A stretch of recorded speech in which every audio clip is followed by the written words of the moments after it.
Open up your murder eyes and see the ugly world that spat you out. Third time is the charm. Okay, maybe if karma is working with you. That's not the case. That has never been the case for me. And that probably will never be the case for me. Anyway, since we're talking about karma, I've prepared a list of my top 5 anti-heroes.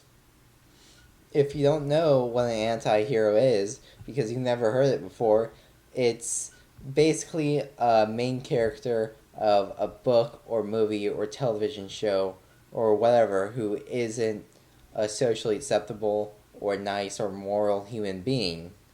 Number 5. Number 5 is William Foster in Joel Schumacher's probably only good movie he's ever made. Rick, could I have my breakfast, please? Yes, sir. Sheila? William Foster is a man who's laid off and divorced and just snaps, which is very, very, very relatable. Everyone wants a snap. Number 4 is Lester Burnham. How can you not like Lester Burnham?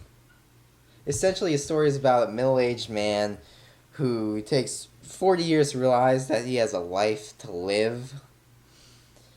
In the movie, cheats on his wife, gets with his daughter's friend, and blackmails his boss on his final day at work.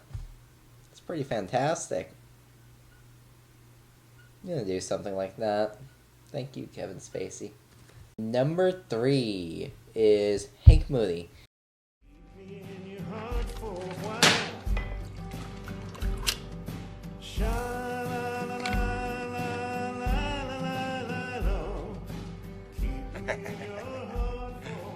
You got yourself a bit of ritual there, huh?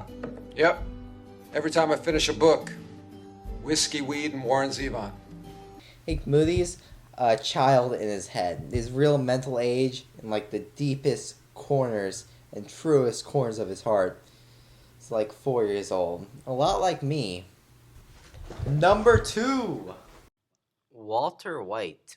To support his family long after he's dead, Walter White decides to manufacture methamphetamines and sell. I am not in danger, Skylar. I am the danger. A guy opens his door and gets shot, and you think that of me? No. I am the one who knocks. Ultimately, he gets greedy and everything falls apart. Number 1. Dexter Morgan. Dexter's a serial killer. Unlike Walter White, Dexter begins the show without a moral compass. He begins the show as a violent sociopath, and you still want him to succeed at everything he does.